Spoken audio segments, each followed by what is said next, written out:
اعوذ باللہ من الشیطان الرجیم بسم اللہ الرحمن الرحیم۔ السلام علیکم ناظرین، آج ماہ رمضان المبارک کا 7واں روزہ اور ہم لوگوں نے آج اپنے موضوع میں تھوڑی تبدیلی لائی ہے۔ موضوع اس طرح سے ہوگا کہ آج ہم لوگ مبتلا مسائل یعنی روزوں کے احکام اور مسائل پر روشنی ڈالیں گے۔ ناظرین، اسٹوڈیو میں آج ہمارے اس پروگرام کا حصہ ہمارے ساتھ موجود ہیں علی جناب مولانا خادم حسین صاحب، اور ساتھ ساتھ قصیدے کے لیے ہم نے مدعو کیا ہے سید فیضان حسین کاظمی صاحب کو۔ میں آپ دونوں ہی افراد کا تہ دل سے شکریہ ادا کرتا ہوں کہ آپ نے اپنا قیمتی وقت اسٹوڈیو کے لیے وقف کیا۔ ناظرین، آئیے ہم قصیدے کے لیے دعوت دے رہے ہیں سید فیضان حسین کاظمی صاحب کو۔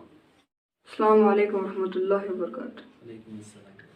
بن کے قلب نبی کی مکمل دعا، لو حسین آ گئے، لو حسین آ گئے، خوش ہوئے سیدہ، خوش ہوئے مرتضیٰ، خوش ہوئی سیدہ، خوش ہوئے مرتضیٰ، لو حسین آ گئے، لو حسین آ گئے، بن کے قلب نبی کی مکمل دعا۔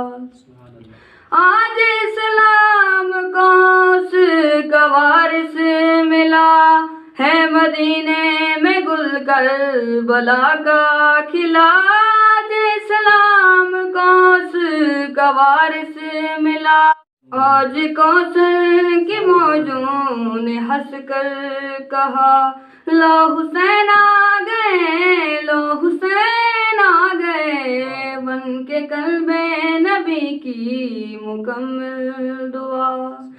انبیاء کی کتاریں سلامی کو ہیں، اور جبریل گھر میں غلامی کو ہیں، انبیاء کی کتاریں سلامی کو ہیں، اور جبریل گھر میں غلامی کو ہیں، ہے حسن کے لبوں پہ بھی شکر خدا، ہے حسن کے لبوں پہ بھی شکر خدا، لو حسین آ گئے، لو حسین آ گئے، بن کے قلب نبی کی مکمل دعا۔ ناظرین، یہ تھے سید فیضان حسین کاظمی صاحب، جو کہ آپ لوگوں کے سامنے بہترین آواز میں قصیدہ پیش کر رہے تھے۔ تو آئیے ناظرین، ہم رجوع کرتے ہیں مولانا خادم حسین صاحب قبلہ کی طرف، جو کہ آج کا موضوع ہمارا اس طرح سے ہے کہ مبتلات روزہ یعنی روزہ کن کن چیزوں سے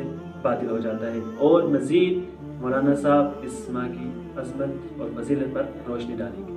اعوذ باللہ من الشیطان الرجیم، بسم اللہ الرحمن الرحیم، لا حول ولا قوة الا باللہ، توکلت علی الحی الذی لا يموت، والحمد للہ الذی لم یتخذ ولدا ولم یکن له شریک فی الملک ولم یکن له ولی من الذل وکبرہ تکبیرا۔ قال اللہ تعالی فی قرآن المجید، وَأَصْدَقُ الصَّادِقِينَ وَقَوْلُهُ الْحَقُّ۔ بسم اللہ الرحمن الرحیم، یا ایھا الذین آمنوا کتب علیکم الصیام کما کتب علی الذین من قبلکم لعلکم تتقون۔ یہ آیت سورہ بقرہ کی آیت ہے۔ ناظرین، اس آیت کے حوالے سے اکثر علماء بیان کرتے ہیں، اے ایمان والو، تمہارے اوپر روزے فرض کر دیے گئے ہیں جس طریقے سے تم سے پہلے والوں پر روزے فرض کر دیے گئے تھے۔ لعلکم تتقون، اس کا محاصل کیا ہے؟ اس کا محاصل یہ ہے کہ شاید تم پرہیزگار بن جاؤ، یعنی یہ پورا مہینہ انسان ریاضت کرے، عبادت کرے، اپنے گناہوں سے دور رکھے، اور اپنی گناہوں کی بخشش کے لیے پروردگار عالم سے دعا کرے تاکہ پروردگار عالم ہمارے گناہوں کو بخش دے۔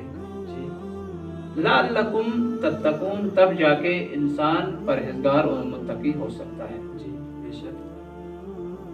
سامعین کرام، رسول اسلام صلی اللہ علیہ وآلہ وسلم کی وہ باتیں، وہ اقوال جس کو ہم خطبہ इस्तकबालिया के नाम से याद करते हैं। इमाम रज़ा अलैहिस्सलातु वस्सलाम फरमाते हैं कि मैंने अपने बाबा इमाम मूसा काज़िम अलैहिस्सलातु वस्सलाम से सुना है, उन्होंने अपने बाबा इमाम जाफ़र सादिक अलैहिस्सलातु वस्सलाम से सुना है, उन्होंने अपने बाबा इमाम मोहम्मद बाक़िर अलैहिस्सलातु वस्सलाम से सुना है, उन्होंने अपने बाबा हज़रत ज़ैनुल आबिदीन अलैहिस्सलातु वस्सलाम से सुना है, उन्होंने अपने बाबा इमाम हुसैन अलैहिस्सलातु वस्सलाम से सुना है, और उन्होंने अपने बाबा अली अलैहिस्सलातु वस्सलाम से सुना है। आप फरमाते हैं कि अली अलैहिस्सलातु वस्सलाम फरमाते हैं कि एक दिन रसूल खुदा सल्लल्लाहु अलैहि वसल्लम ने हमारे लिए खुतबा फरमाया। बहुत लंबा चौड़ा खुतबा है, लेकिन उसमें कुछ ऐसे नुकात है, अगर उन पर गौर किया जाए तो इंसान को इस महीने में बदलने के लिए काफ़ी है। उसमें बहुत सी बातें हैं कि तुम्हारी तरफ एक वो महीना, वो बाबरकत महीना आ रहा है जो दूसरे महीनों से बेहतर है, उसकी रातें दूसरी रातों से बेहतर है, उसकी घड़ियाँ दूसरी घड़ियों से बेहतर है, उसके दिन दूसरे दिनों से बेहतर है। और उसमें एक जुमला जो रसूल खुदा सल्लल्लाहु अलैहि वसल्लम ने फरमाया कि जो इस महीने में बख्शा गया तो बख्शा गया, वरना बाद में नहीं बख्शा जाएगा, फिर साल में उसकी बख्शिश नहीं होगी। बहुत अच्छी बात है, सुभान अल्लाह। और जिसकी बख्शिश नहीं होगी वो आकिबत खराब है, उसकी आकिबत खराब है। जो ना बख्शा गया उसकी आकिबत खराब है। यानी मोमिनीन के लिए मौका है, ये जुमला अहमियत के काबिल है, यानी उसकी आकिबत खराब है जो नहीं बख्शा गया। उसके बाद एक और जुमला इसमें है इफ्तार के हवाले से, जो रसूल खुदा सल्लल्लाहु अलैहि वसल्लम ने फरमाया है। आप फरमा रहे हैं कि अगर कोई शख्स इस महीने में किसी मोमिन को, किसी रोजेदार को इफ्तार कराए तो परवरदिगार आलम उसके तमाम गुनाह को बख्श देता है और उसको एक गुलाम आजाद करने का सवाब मिलता है। एक यहाँ पर गौर करना चाहिए कि क्या परवरदिगार आलम अपने बंदों को नहीं खिलाता है, नहीं पिलाता है, साल भर खिलाता है, परवरदिगार आलम ही खिलाता है, पिलाता है। फिर एक मर्द मोमिन को रोजा इफ्तार कराए, क्या जरूरत है? कोई राज और है हाँ, इसमें कोई राज है। जी, जी। अब यहाँ से पता चलेगा, एक और सहाबी खड़ा हो जाता है, फिर सवाल करता है, अगर किसी की इतनी औकात न हो किसी को रोजा इफ्तार कराए, तो रसूल इस्लाम सल्लल्लाहु अलैहि वसल्लम ने फरमाया अगर आधे खजूर से भी इफ्तार कराए तो परवरदिगार आलम उसके तमाम गुनाह को बख्श देगा, तमाम गुनाह को बख्श देगा। एक और सहाबी खड़ा हो जाते, या रसूल अल्लाह अगर इतनी भी औकात ना रखता हो तो क्या करें? इतनी भी औकात ना रखता हो, कुछ भी ना रखता हो, उसके पास कुछ नहीं है, इतना फकीर है, तो उसका क्या अजर होगा? उसका क्या अजर होगा? रसूल इस्लाम सल्लल्लाहु अलैहि वसल्लम ने फरमाया अगर एक शरबत के घूंट से भी किसी मोमिन को, किसी साइम को, किसी रोजेदार को इफ्तार कराए तो परवरदिगार आलम उसके बदले में उसके सारे गुनाह को बख्श देगा, इसके सारे गुनाह को बख्श देगा। अब अल्लाह के इस कलाम को समझने के लिए हमें सीरत मासूमीन की तरफ जो है रुजू करना पड़ता है, सीरत रसूल और आले रसूल की तरफ रुजू करना पड़ता है, तब हमारी समझ में वो बातें आ जाती है। अब इसको कैसे समझा जा सकता है? परवरदिगार आलम साल भर खिलाने वाला, एक बंदे को खिलाने वाला है।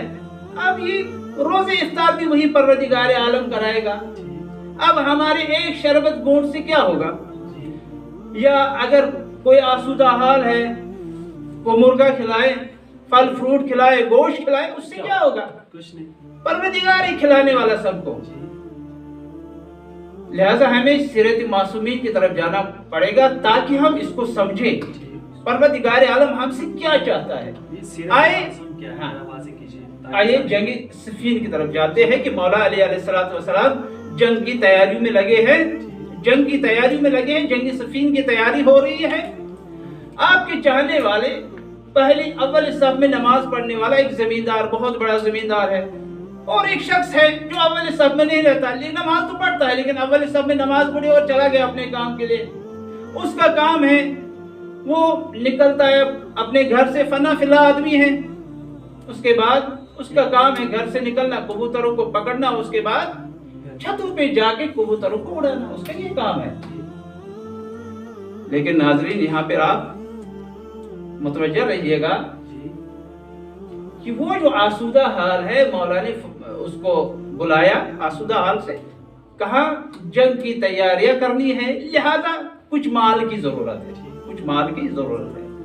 वो आसूदा हाल शख्स, वो बड़ा जमींदार, आज जो मौला की खिदमत में आते थे, मौला अगर किसी चीज की जरूरत है तो फरमाइएगा, आज मौला ने फरमा दिया कुछ माल की जरूरत है ताकि जंग के वसाइल फराहम हो जाए।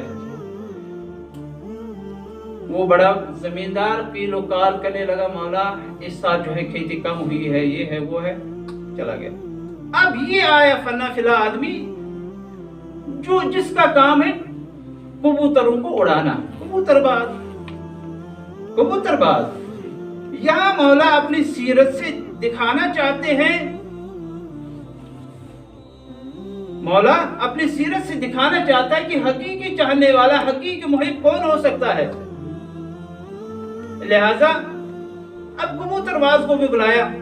जब उसको बुलाया कबूतरबाज को, आने के बाद उससे सवाल किया कुछ माल की जरूरत है। उसने कहा मौला मुझे मोहल्लत दीजिए। रिवायत में ये बयान नहीं किया गया है कि कितने दिन की मोहलत उसने मांगी है। बहरहाल वो चला गया वहां से। जब चला गया उसने फौरन जो है वहां पर, उसके पास सिर्फ एक मकान था, वो जाता है, जाने के बाद उसी जमींदार के पास जाता है, कहता है मेरे मकान जो है मसलन 10,000 का है, आप 6,000 दे दो। कहा आपको क्या करना है, इतने पैसे लेके मकान क्यों बेच रहा है? कहा आपको उससे कोई मतलब नहीं है, आप पैसे दीजिए, मेरा मकान रख लीजिए।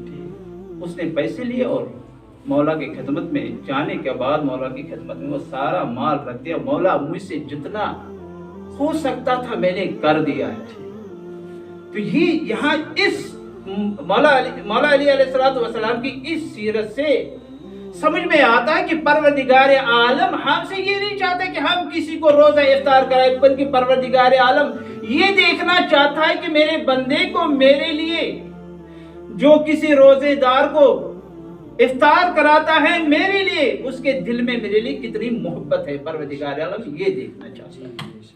तो मौलाना साहब, हमारे कुछ दोस्तों ने सवाल किए हमसे कि वो चीज़ें हमें बताएं कि जिन चीज़ों से रोज़ा बातिल हो जाता है।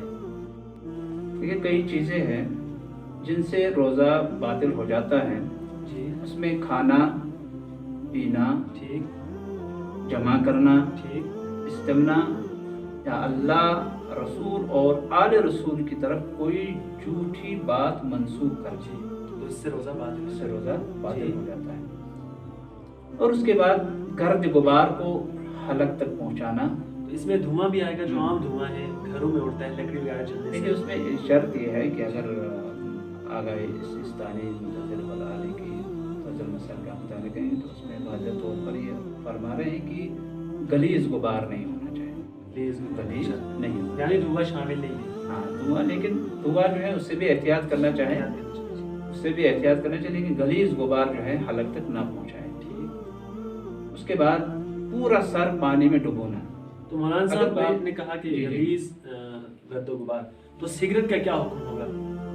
सिगरेट का हुक्म जो है, सिगरेट अगर कोई सिगरेट पिए और उसका धुआं जो है, सिगरेट ये तो पीने में शामिल होता है और फ़ियाब में ये पीने में शुमार होता है। जब ये पीने में शुमार हो जाता तो खाने पीना तो ऑलरेडी ये ज़्यादा अच्छा इससे रोज़ा बातिल हो जाता है।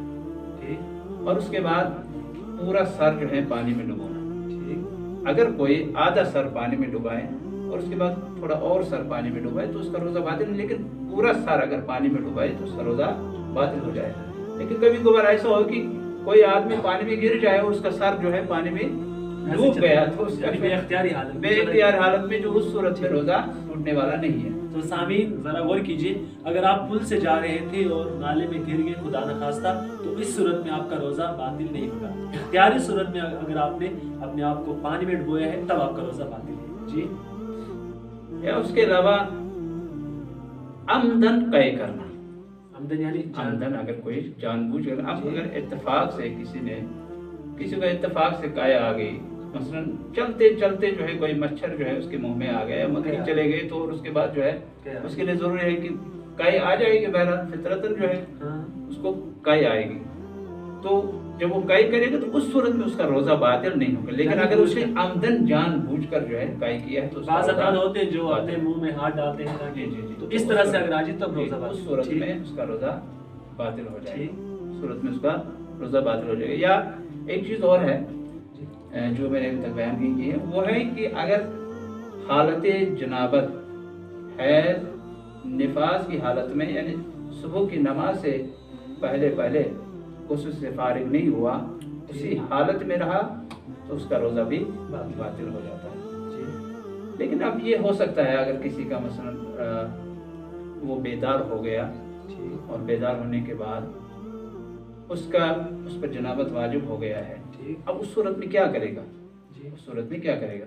तो उसके लिए हुक्म है कि वो तयम्मुम करे, उसके बाद दिन में उसको जब भी वक्त मिले उसके बाद गुस्ल करे तो उसका रोजा सही है, रोजे पर कोई असर नहीं, रोजे पर कोई असर नहीं पड़ने वाला। तो ये चीजें उनके अलावा जो लोग बयान करते हैं इधर उधर की चीजें, मसलन जो है जो मौलाना साहब एक और सवाल हमारे नाज़रीन ने किया है, वो कह रहे हैं कि अगर कोई इंसान या आम तौर पर नौजवान लोग किसी नामहरम से फोन पर बात करते हैं तो क्या उस सूरत में उसके रोजा बातिल हो जाता है?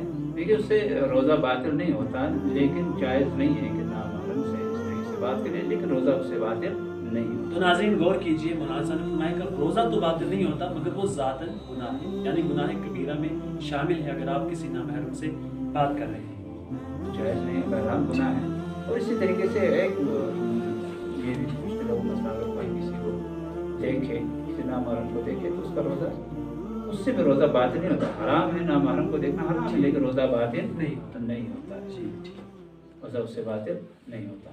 ये चंद चीजें हैं जिनसे रोजा बातिल हो जाता है, उसके अलावा किसी और चीज से रोजा बातिल नहीं। यानी नाज़रीन गौर कीजिए कि जो मौलाना साहब ने सिलसिलावार जो चीज़ें हमें गिनाई हैं तो उन्हीं चीज़ों से रोज़ा बातिल होता है। इसके अलावा बहुत सारे हमारे नौजवान सवाल करते हैं गाली गलौज वगैरह, वो ज़ातन गुनाह है, उसकी सज़ा खुदावंद आलम के यहाँ मिले या न मिले वो जानता है, गुनाह तो है, वो गुनाह भी शुमार होते हैं मगर उससे रोज़े पर कोई असर नहीं पड़ता। और इसी तरह हमसे सवाल होता है मौलाना साहब, अगर कोई इंसान मसलन नमाज को तर्क कर दे और रोज़ा रखे तो ये ज़्यादातर उमूमन सवाल होता है क्या उस सूरत में भी उसके रोज़े पर कोई असर पड़ेगा? देखिए रोजे पर असर नहीं पड़ेगा, रोजा उसका है, नमाज का अलग सवाब है और रोजे का अलग सवाब है। यानी नमाज मुस्तकिल वाजिब है अलग तौर पर, रोजा अलग। नमाज वाजिब है, नमाज भी वाजिब है, रोजा भी वाजिब है, लेकिन नमाज अपनी जगह है और रोजा अपनी जगह। तो नाजरीन ये थे मौलाना खालिद हुसैन साहब जो कि आप लोगों के सामने उन चीज़ों को आया रोशन कर रहे थे जिन चीज़ों से रोज़ा बातिल हो जाता है। तो नाजरीन अगर आप लोगों को हमसे कोई सवाल करना हो अयतुल्लाह सिस्तानी के ताल्लुक या अयतुल्लाह ख़ामनाई तो वो नीचे दिए गए नंबरात पर हमसे रब्ता कर सकता है। कल आपकी खिदमत में फिर से हाजिर होंगे, तब तक के लिए खुदा हाफ़िज़।